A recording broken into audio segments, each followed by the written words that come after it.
நாமத்தினாலே உங்களை வாழ்த்துக்கிறேன். இந்த நாளுக்குள்ளும் ஒரு சிறிய கதை பேராசை பெரு நஷ்டத்தை ஏற்படுத்துங்கிறத நான் உங்களோடு ஒரு சின்ன கதை மூலமாக உங்களோடு பேச ஆசைப்படுகிறேன். ஒரு பண்ணையார், பெரிய பண்ணையார் வீட்டில் ஒரு நாய்க்குட்டி வளர்ந்து வருது. அந்த நாய்க்குட்டி மேலே ரொம்ப ஆசை அந்த பண்ணையாருக்கு. அந்த நாய்க்குட்டினா ரொம்ப ஆசை அந்த பண்ணையாருக்கு. அந்த நாய்க்குட்டியை நல்ல செல்லமாக கொஞ்சி வளர்த்து வந்தார். ஆனால் ஒரு நாள் வாக்கிங் போகும்போது, நாய்க்குட்டியை கூட்டிக்கிட்டு வாக்கிங் போகும்போது ஒரு கழுதை அங்கே அடிபட்டு கிடக்குது.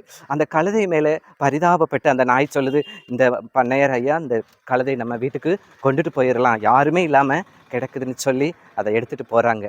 அந்த பண்ணையார் கூட்டிகிட்டு போய் அந்த பண்ணையார் மருந்து கட்டுறாரு. அதுக்கு எல்லா வைத்தியம் பார்த்து நல்ல பூரண சுகமும் அந்த கழுதை ஆயிடுது. அந்த கழுதையை பராமரிக்கிறதுக்குன்னு ஒரு வேலைக்காரங்களையும் போட்டுருதாங்க. இதனால் முதற்கொண்டு அந்த கழுதையும் நாயும் நண்பர்கள் ஆயிடுச்சு. ஏன்னா அந்த நாய்க்குட்டி கழுதைக்கு உடம்பு சரியில்லாத நேரத்தில் உதவி செய்துச்சு இல்லைங்களா. அதனால அந்த நாய் கழுதைக்கு ரொம்ப ஃப்ரெண்ட்ஸு நாட்கள் கடந்து போய்கிட்டே இருந்துச்சு. ஆனாலும் ஒவ்வொரு நாளும் இந்த பண்ணையார் இந்த நாய்க்குட்டியை தான் செல்லமாக பார்த்துக்கிட்டு இருப்பார், செல்லமாக கொஞ்சுவார். ஒவ்வொரு நாளும் மடியில் வச்சு கொஞ்சிக்கிட்டு இருப்பார் அந்த நாய்க்குட்டியை. அதை குளிக்க வச்சு, அதை துவட்டி, அதை எல்லாமே க்ளீன் பண்ணிக்கிட்டு இருப்பார் அந்த நாய்க்குட்டி. இதை பார்க்கும்போது கழுதைக்கு ஒரு பேராசை வந்துச்சு. என்ன அந்த நாய்க்குட்டி நம்ம நண்பனை மட்டும்தான் அந்த பண்ணையார் சுத்தப்படுத்துறாரு, கொஞ்சிறார், விளையாடுறாரு. நம்ம கூட அந்த பண்ணையார் விளையாட மாட்டேங்கிறாரே, கொஞ்ச மாட்டேங்கிறாரே அப்படின்னு சொல்லி ஒரு ஆசை வந்துருச்சு.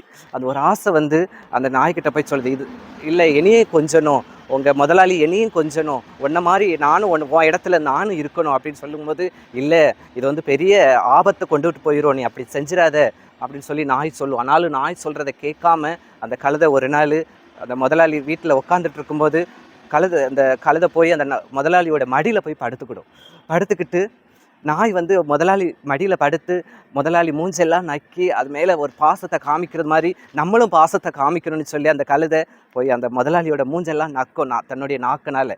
அப்போது திடீர்னு முதலாளி கம்பு எடுத்து அடித்து, என்ன ஒரு கழுதை என் மடியில் படுத்துக்கிட்டு இப்படி பண்ணுறியா அப்படின்னு சொல்லி அடித்து அந்த வீட்டை விட்டே விரட்டி போட்டுருவார். அதனால் நம்மளுக்கு மற்றவங்களுக்கு ஒரு இது கிடைக்குதுன்னா அதை பார்த்து நம்ம பேராசைப்படக்கூடாது. அதுவும் நம்மளுக்கு கிடைக்கணும், அப்படி தான் நம்மளும் வாழணும் அப்படின்னு சொல்லி நம்ம பேராசை படக்கூடாது. நம்ம வேதத்திலிருந்து நம்ம பார்க்கலாம், ஆகாப்ங்கிற ராஜாவும் நாபோத்தும் இருக்கிறாங்க. அரண்மனை பக்கத்தில் நாபோத்துக்கு ஒரு சின்ன நிலம் இருக்குது.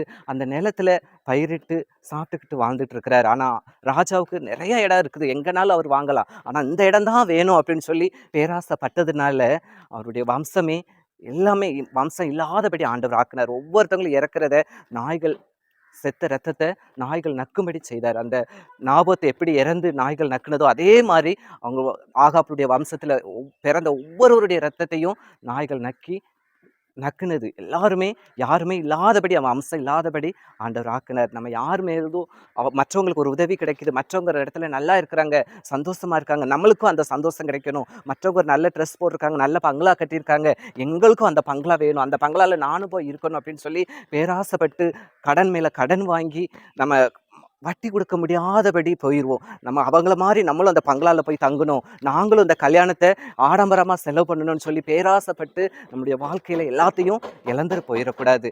நிறைய பேர் அந்த மாதிரி தான் நம்ம மற்றவங்களை பார்த்து பேராசைப்படுறோம், ஆனால் இழந்து போகிறது நம்மளுக்கு தெரியாது. ஒரு வேளை கர்த்தர் உங்களுக்கு கொடுத்துருக்கிறத கொண்டு நாங்கள் சந்தோஷமா இருங்க. கர்த்தர் உங்களை ஆசீர்வதிப்பார்.